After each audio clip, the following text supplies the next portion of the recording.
So the Invincible Season 3 trailer came out 2 days ago, and there's obviously a lot of hype because they revealed things that the comics did. No bloody way, they've got the bloody blue suit Invincible! That's like the best suit in the entire series. Well, wait a sec. Oh no. As a side note, I don't really like the classic Invincible suit. It reminds me too much of Immortals. Anyway, the main point for this video is they also announced Oliver's first new suit, Kid Omni-Man, and this obviously generated a lot of hype for Kid Omni-Man fans, and that's absolutely fine. I love Oliver's character. I myself am looking forward to him and Mark being people up together. I've been seeing a lot of comments on the internet though that Oliver can be Mark and Nolan, as in like in a fight, if they got in a fight, Oliver would beat Mark and beat Nolan, Omni-Man.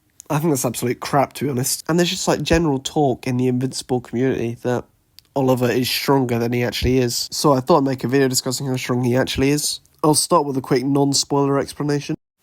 Put your body 6 feet under. Not Superman, I'm a hunter.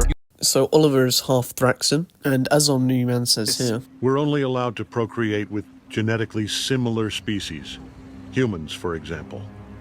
Look at you. You are a Viltrumite in almost every way. They'll see your brother as inferior and kill him. So Thraxans are quote-unquote inferior species to Viltrumites because they don't match with the Viltrumite DNA as much. That's pretty much a given, really. The only good, really, blends are human and Viltrumites themselves. So when it comes to strength, speed and all that, Oliver has a genetic disadvantage. The only slight advantage Oliver has is that he can heal quicker than most Viltrumites. But that's not really going to do anything if he's fighting someone much stronger than him. Don't get me wrong, Oliver's still very strong. He's a Viltrumite after all. But no matter what, his Thraxan DNA will put him at a disadvantage. I'm now going to go further into detail. Obvious spoiler warning for the Invincible comics. Also spoilers for the next season, really. You think you could win? Please. Punches louder than a thunder. Got a red cape and on me. Butcher my killing machine. Let's start with positives.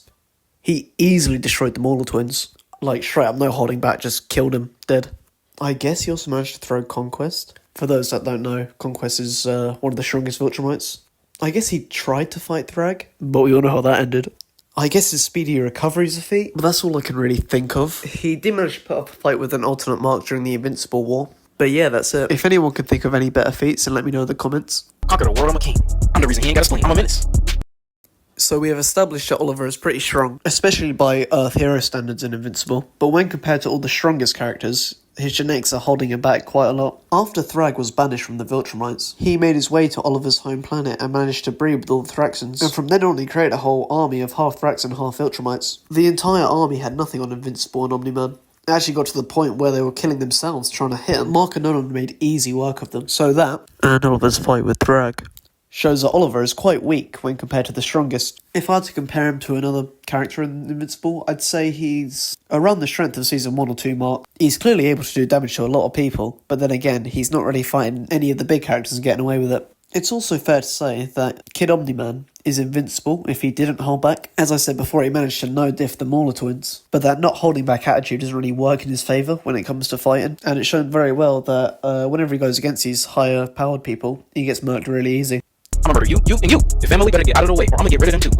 Overall, I'd say that Oliver is the weakest out of the strongest. You can really lump each of these characters into different sort of categories in how strong they are, and Oliver is definitely part of the strongest, but he's the weakest one out of them. He's barely made it. So basically my point for this entire video is he's not stronger than Omni-Man. He's not stronger than Invincible. Yes, he's strong, yes, but please just stop the delusion, please. Anyway, that's all I really wanted to say. I genuinely can't wait for Invincible Season 3. I'm a big fan of Robert Kirkman's comics. Invincible and The Walking Dead are the only two comics I've ever really read, so except for like Rick Grimes 2000. I do think they should make Walking Dead comics to a similar TV series as Invincible, like all animated in there. Not that the show's bad, I love The Walking Dead show. It's just, I wish there was something more comic accurate, but that's the subject of another video. Anyway, that's it. Bye. Omni-Man is here!